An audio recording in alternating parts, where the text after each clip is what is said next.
Yo, what's up, calculus students? Mr. Mester. I'm out today.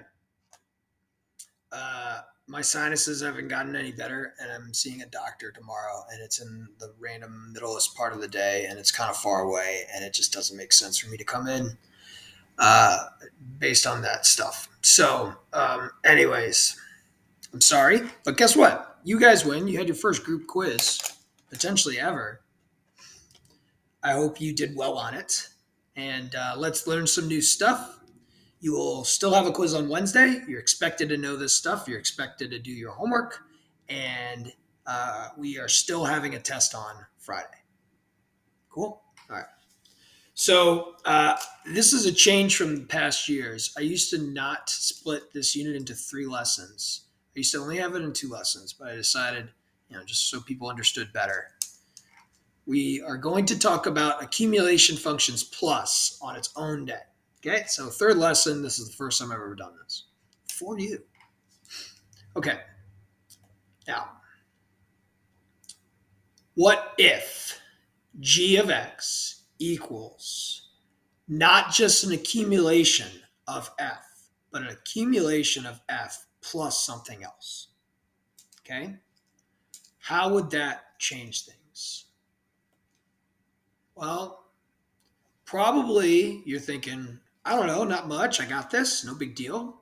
Um, Asking you to find some values of g. I'm going to also throw in g of 0 for fun. Endpoints are cool. So we're talking about 0 to 7. And you're asked to find g of 4. And you realize, okay, 4 is replacing x. So wherever I see x, I need to replace 4.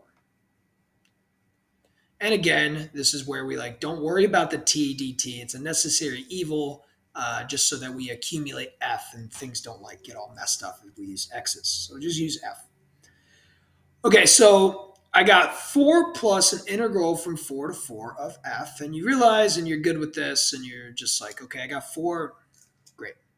And I ask you for g of 7, and you're like, okay, well, I guess x is replaced by 7, and I got to accumulate 4 to 7. And I go ahead and find my accumulations using geometry because we got straight lines. We got this base of 1, height of 2. So that's just 1. I can't make any mistakes, or else you guys will let me know about it. Base of 1, height of 2, 1 half base times height. Good. Base of 2, height of negative 2. So that is negative 2. So I got the 1 minus the 2. That is negative 1. So I get 6. Let's go back in time to g of 0. So I got 0 plus the accumulation from 4 to 0 of f. 4 to 0, I like to do, and hopefully you like to do 0 to 4, then take the opposite, subtract it, right? We're comfortable with that from past lessons and units. So I got 4, 5, 6, 7, 8. I'm starting from 4, I'm going backwards. So that's going to be negative 7. Okay? And then g of 2 is 2 plus an integral from 4 to 2. And 4 to 2 is going to be negative 4. I got 2 minus 4, which is negative 2. All right, fine. So I just have to plug in different x's. And then I ask you a question: for what x does g have a relative max? Go ahead and write down your answer. I wish I was in class. It's my favorite thing to do in class is to have you guys all write down the wrong answer. You're all wrong.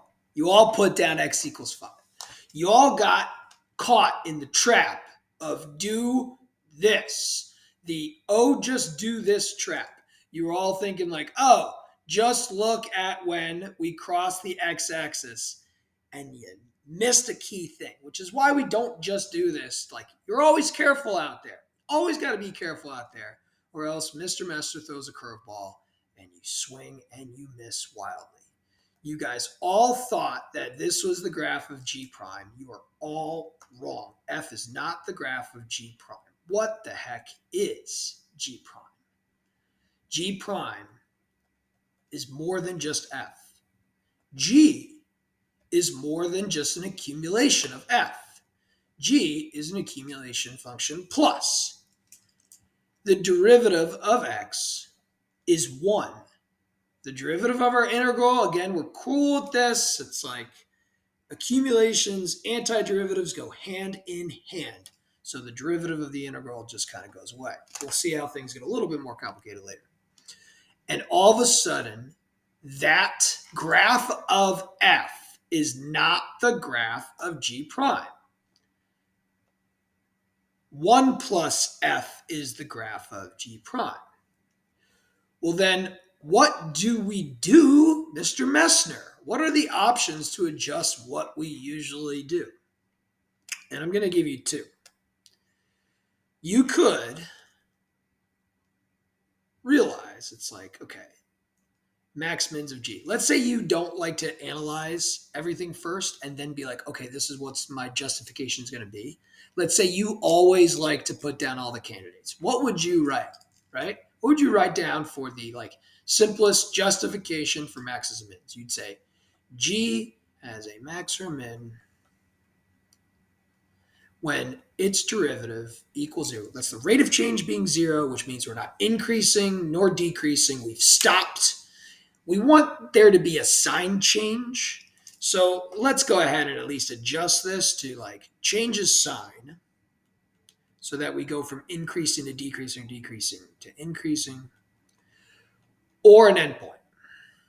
But like, where do they usually change sign? Usually when it's equal to 0, right?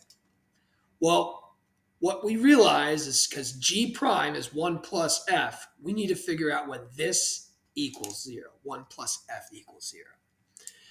Here's where our options come from. And maybe you guys can think about this option. Like, what would you do to shift the, like to adjust, I gave away the answer, what we usually do. And hopefully some of you are thinking, shift. What do I mean shift?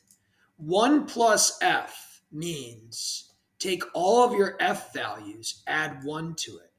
So shift your graph up or down based on what's going on. In this case, we're going to go up 1. That's one option.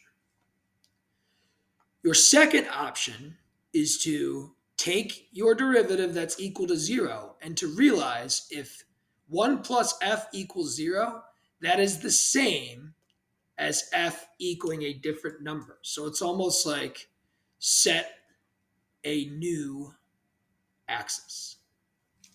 Okay, so F equaling -1 is something we could do. This would be the second option. And looking for where we have an intersection.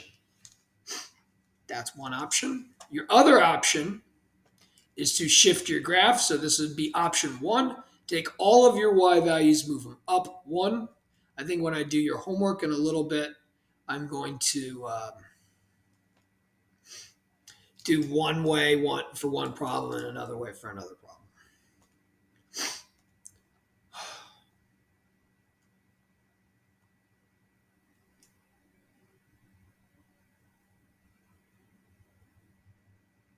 Okay. This, my friends, is the graph of G prime, which equals 1 plus F. Here is that important point when G prime, which is 1 plus F, changes sign. That's option 1. Option 2 is this is when F equals -1. And it's when it's like changes from bigger than -1 to less than -1 kind of deal. But that's what we do. Now, I'll let you know that the accumulation of your derivative becomes a lot more complicated. And I was even trying it earlier and I was messing it up. So what we actually don't want to do is our sign analysis, where it might be helpful, but I'll try to get the answers correctly in a second. We don't want to do, we're okay with doing that the derivative is positive until 6 and then negative. If that means you can quickly eliminate an option and say I have a max at 6 and I don't have to check my endpoints because G prime's positive before 6 and negative after 6, that's great. But what is complicated is the accumulations of this shifted up graph. So the accumulation of 1 plus f, these numbers here, I'll show you how it's tricky to do off the graph. So what do we do instead of looking at the accumulations? We'll look at them, but almost like we want to look at them before we've shifted things. Like, for example, when G prime changes sign or an endpoint, what are your x coordinates? You got your endpoints, which are x equals 0, so G of 0, and x equals 7, G of 7. How did we find these values earlier? We just plugged in 0 and we plugged in 7, and it was like easy enough to find earlier by just saying, okay, I got 0 plus the accumulation from 4 to 0 of f, where we did not really think f was the derivative of g. Okay, this is why it's complicated. We said just keep f. F has no, like, f plus 1 is equal to g prime, but right now, like, g equals the accumulation of f plus the accumulation of x, which ends up, making things a little bit more complicated when we accumulate x. We could do this. Actually, no, it's the accumulation of 1 that we're accumulating. We're just plugging in x values. Anyways, we found the values. It was easy enough with the original equation and the original setup to find the values. So I got -7 and I got 6 were my endpoints. And I found them earlier, so I'm not going to show the work. But obviously, when you're doing your homework, practice showing your work. -7 and 6, right? 0 was -7, 7 was 6. Okay. And then we have when G prime, which is 1 plus f equals 0, it's when f equals -1, we had G of 6. Now, again, I don't want to think about the accumulation. It gets complicated. I'm just going to go back to the original guy and say, like, what if I asked you to find G of 6? It's like, well, I'd plug in 6 here, and then I'd plug in 6 there. Okay, so let's go back, and let's just go, okay, I got 6 plus the accumulation from 4 to 6 of f. Now, it's something that is a little bit complicated. Throw away your axes. Throw away, like, your stuff. We'll come back to it in a second. Pretend like this doesn't exist. If I was going to go from 4 to 6, what would I have? Well, again, this was a area of 1. This is area 2, but this is a 1/2, 1 by 1. This is -1/2. So I'm actually going to be increasing by 1/2.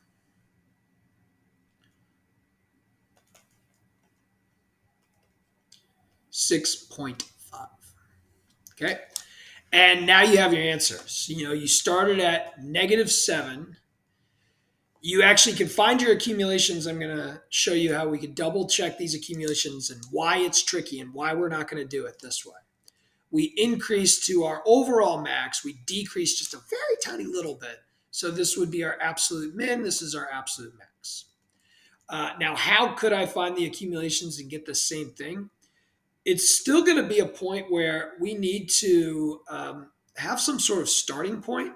And starting points are not easy. But let's just say we started at 0. And I found G of 0 was equal to -7 earlier. Let's say I wanted to accumulate my areas under my derivative. Well, we see that the derivative now is like higher, which means the areas that I have are going to be more. How much more? It's actually going to be like up a rectangle of 1 with a width of whatever, like the interval we're talking about. And we'll talk about that property more next unit. But like this is 1/2. We found this. This is -1/2. This is 1. This stays as 1. This is 2 by 1, which is 2. This stays as 4. This is 2 by 1, which is 2. This stays as 3. And I don't even know if this is going to work, but let's see. If I add up all of these areas until 6, I get 4, 8, 9, 10, 11, 12, 13 and a half. 13 and a half. Does it work out that if you start with -7, you add 13 and a half, you get 6 and a half? It does. So, like, boom, it can work. And then we see that from 6 to 7, we just subtract a half, and like that works. That makes that it's another way to get the value 6. But what I'm going to tell you is like, don't do it this way. It becomes a little bit more complicated to add this increased area, this f plus a value. So instead of doing that, just get your candidates and compare your candidates. I'm trying to move everything, but I can't.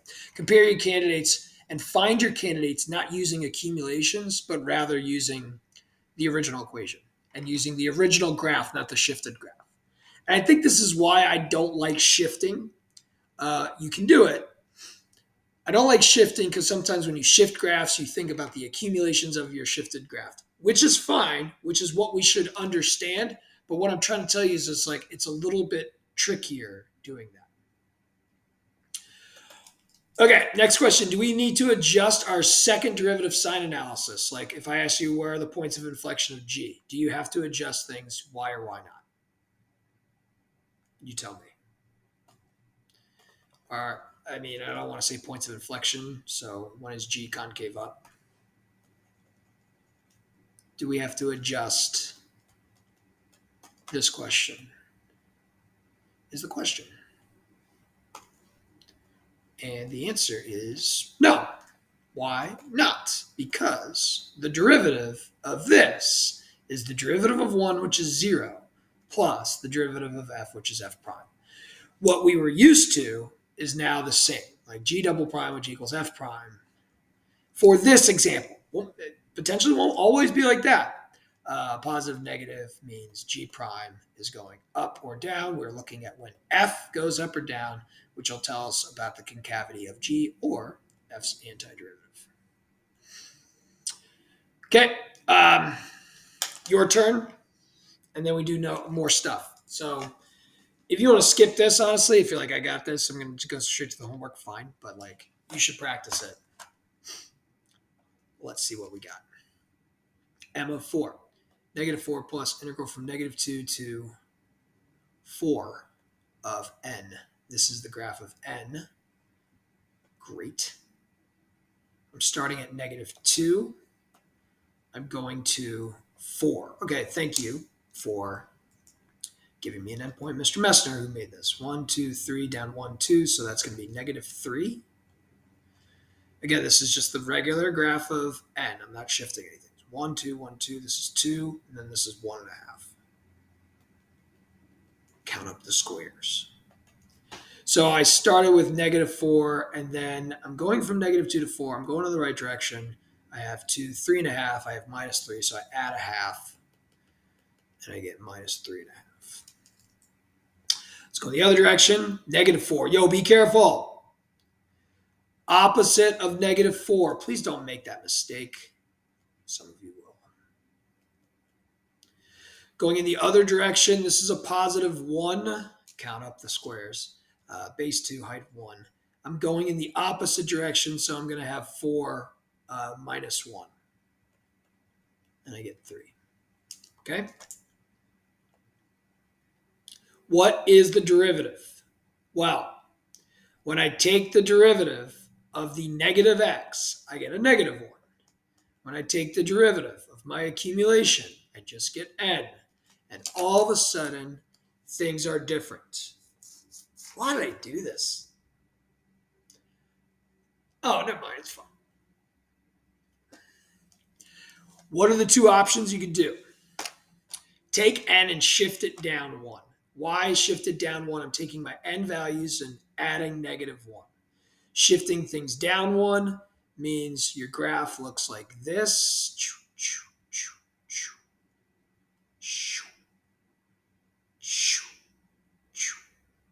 Sound effects make it a lot funner to do, just letting you know that. And I see that x equals 2 is going to be the location of a min. I can see that probably x equals -4 is the overall max, because like the graph of the derivative is very negative and there's a lot of accumulation of my derivative until 2, and then I just have a little bit of adding at the end. That's one option. Or now this is the other option. It might be tricky. When does this equal 0? When n, add 1 to both sides, equals 1. Don't make a mistake. I've seen it before, guys. I've seen it before. Now, look at that. This is like even more of a reason why we want to say change a sign. Because if you don't say change a sign when we're talking about maxes and mins, you'd have to include -3 as a candidate. And I don't want to do that work. So I'm not going to. Meanwhile, m double prime is equal to n prime because the derivative of 1 is 0. All right, so like we got it all set up and we should understand what to do. What's the min? What's the point of inflections? Can I move this up, please? Not really. Thanks. Okay. Boom. Min. When m prime, which equals -1 plus n, changes from negative to, actually, oh gosh, I gotta stop doing this. Let's get better at this. I'm better than this. Why am I better than this? Maybe actually the shift helps you more when you do this. What do I mean by that? Let's go back to the shift.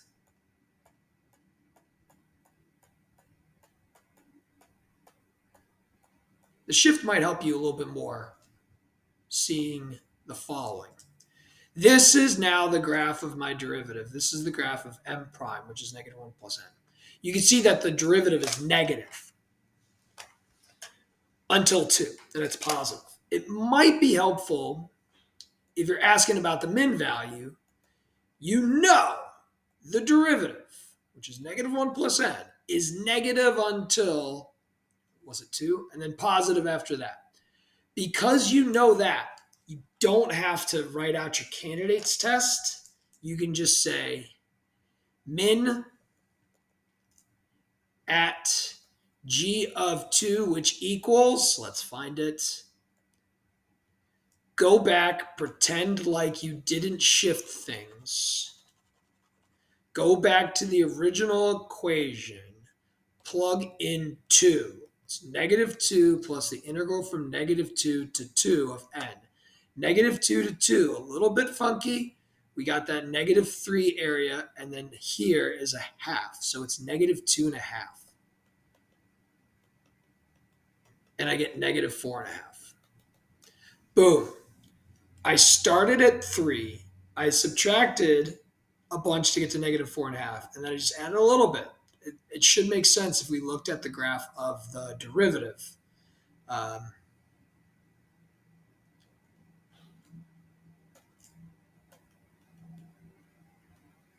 Which I erased again, but whatever. -4.5. Why is that the min value? You have to explain why, because m prime is negative from whatever our start, or for x is less than 2, from -4 to 2.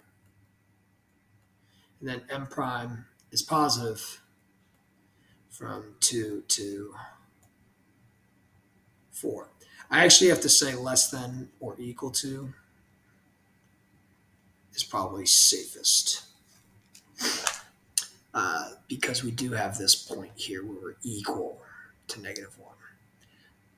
Again, if you wanted to attack this by looking at the accumulations of your derivative, you can still get the right answer starting at some starting point, but the starting points are not as easy to find. You can see you're accumulating this negative area, this negative area, this negative area, this negative area, that negative area, and then just a little bit of positive area. That's where that plus 1 comes from. Look, we went from negative 4.5 to negative 3.5. There's that plus 1. But whatever. Second derivative is equal to the first derivative. We're cool with that. Points of inflection for m when m double prime, which equals n prime, changes sign, or when m prime, which equals actually 1 plus negative 1 plus n, changes direction. Now, when you shift things, it doesn't change how it moves, ups and downs and directions. But like this is important. If you say when n changes directions, you're correct because n plus negative 1 changing directions is the same. So negative 3, 0, and 3.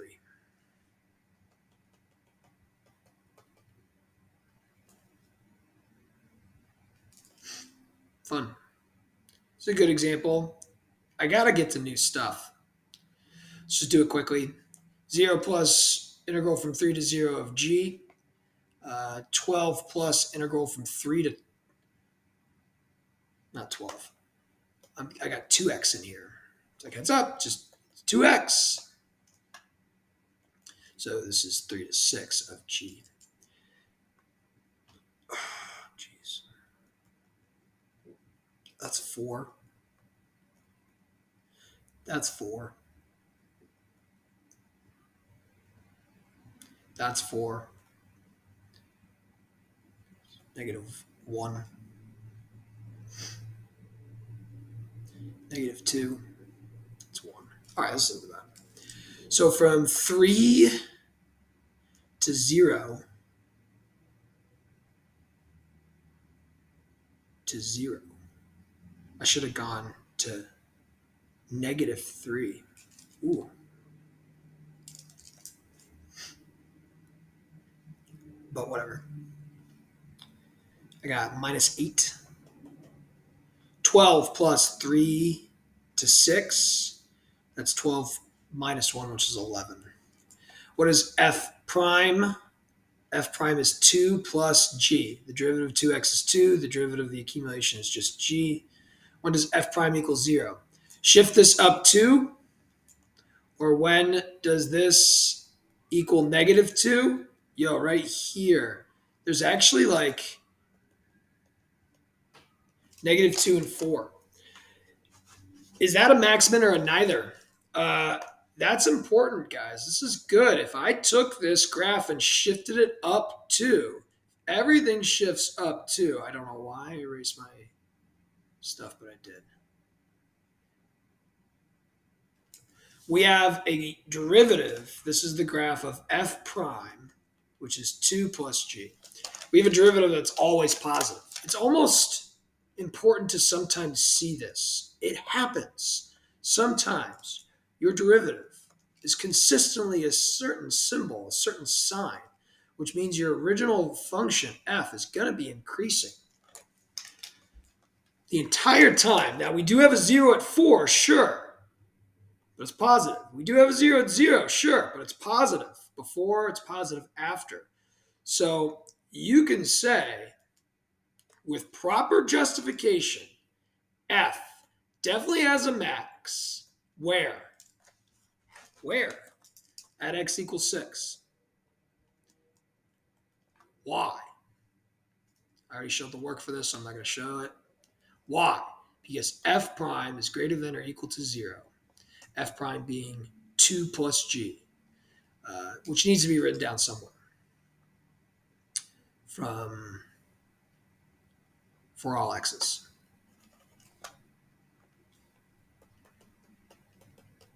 All right. Guys, there's new stuff. I'm sorry. This is like a little bit repetitive. I wish I kind of went a little bit faster so we can get to new stuff, which is more confusing stuff. You'll mess up on it, I promise. So it's still the same where f double prime equals g prime. So we're going to go from negative 3 to 0 and 4 to 6.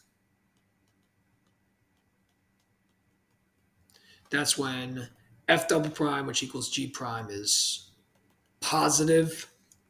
That's when f prime, which equals 2 plus g, is increasing. Okay, now to something new. Yo, tell your friends who skipped and are starting the homework, watch this. What if I had something other than just x? What is the derivative? Now, I'm going to try to show you something that should make sense if you understand accumulations or antiderivatives. And you understand that to find this accumulation, you have to take the antiderivative and get big H. So I'm not going to take the derivative yet. I'm just going to be like, hey, Mr. Newton, thank you very much, said I need to take the antiderivative. And I got big H. And then he said you needed to find like your ending and subtract your starting. Sometimes we use a line here and we say like, yo, plug in x squared subtract. Represents the change. We haven't been using this notation. We'll be using it more. Just be like, I have my antiderivative. I plug in plug in my ending, and then I plug in my starting, and I subtract it. Displacement, right?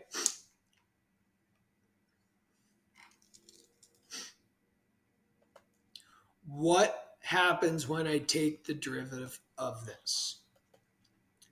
Well, first thing that's really weird for a lot of students, h of 2 is a number. If you plug in an input to a function, you get an output. This is a number, which means its derivative is 0. That's very important. What's the derivative of big H of x squared? And this is what I'm just going to tell you, and it's like, you got to know it. From now on, it's something that a lot of students get wrong on the AP exam. There's a chain going on. There's an outside and there's an inside. The outside's derivative goes back to regular H. The inside's derivative is x squared. You actually have what you started with, H, but of your boundary, x squared. And you need the derivative of your boundary multiplied because of the chain.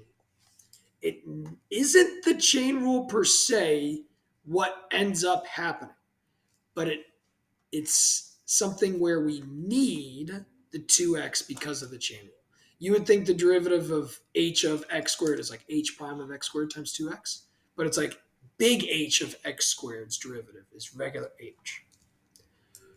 So what am I trying to tell you? And you're going to see this. If you're taking the derivative of an accumulation function, and it's not just x, you actually will compose the function inside of what you're accumulating.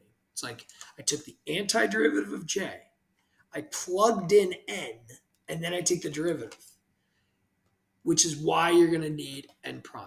So it's like plug in n, multiply by n prime. Again, you start, if you were to use an antiderivative with capital J, you then plug in your ending position minus your starting position. Then when you take the derivative of this, it's just going to be a number. So there's going to be a minus 0, which we don't put. So it's all about the derivative of big J of n of x. Big J becomes regular J of n of x. And then the derivative of n is n prime. You'll see on your test. You'll see on your homework. I throw this into the questions. So it's like part of like the first question. So if you didn't pay attention to this part, you don't get it. How does that change finding values? Well, h of 2 is the integral from 5 to 3 times 2, 6. 5 to 6 is negative a half. What is h prime? Careful.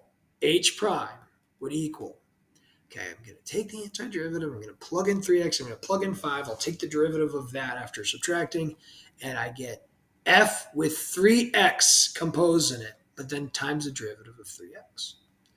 What is h prime of 1? Well, h prime of 1, again, this is why it's like, don't just do this. Things change. It's f of 3 times 3. F of 3 is the y value, but then times 3. H prime of 2 is f of 6 times 3. This 3 is just going to be there because it's the derivative of 3x. F of 6 is negative 1 times 3, which is negative 3. Okay? A couple more, then I'll get to your homework video. If I ask you q of negative 2, it would be, okay, the integral of the accumulation from 1 to negative 2 squared, that's 4. 1 to 4.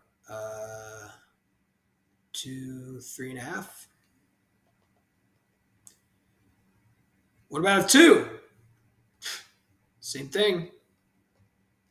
What's the derivative?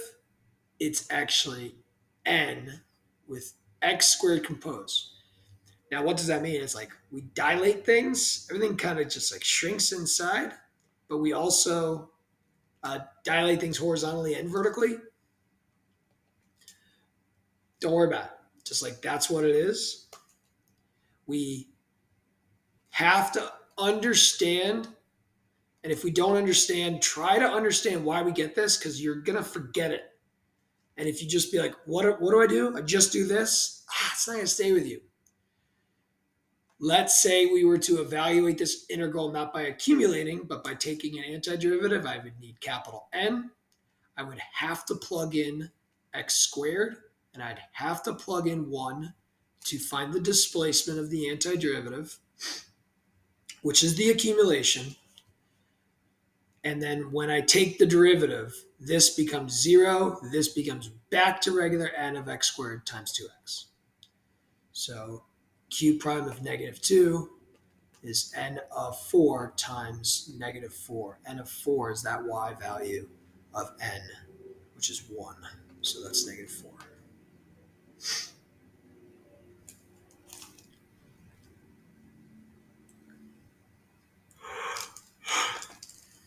Starting to lose it.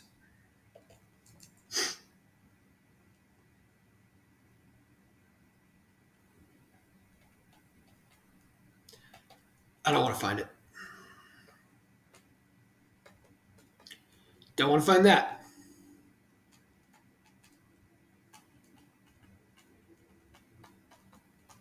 That's important. Okay? Plug in negative 1, plug in a fifth. Find the y values. Okay? Accumulation function plus. Adjustments don't just do this. The plus could also mean in a boundary, we got more stuff going on. We won't ask you about maxes and mins of this, thankfully. That gets complicated. Very complicated. We won't ask you that, but we will ask you to be able to find certain values of this and the derivatives of this. Okay, so you'll do that on your homework, and I'm going to start your homework video. We'll see you guys on Wednesday.